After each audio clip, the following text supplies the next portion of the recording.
Пред такива доказателства двамата трудно ще могат да пледират, че са невинни.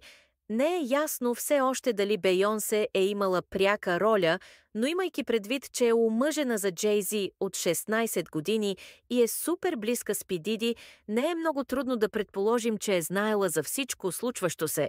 Бивша барабанистка на Бейонсе миналата година се опита да си изкара ограничителна заповед срещу Бейонсе, след като обяви, че Бейонсе я преследва и се опитва да контролира живота й.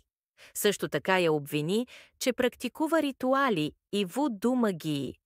В много от клиповете на Бейонсе има препратки към демонични практики и се говори, че тя е увлечена по тях. Интересен факт е, че масово световно известни изпълнители благодарят на Бейонсе, като получават грами награди вместо нея, сякаш тя има нещо общо с техните песни и успехи, а тя реално няма.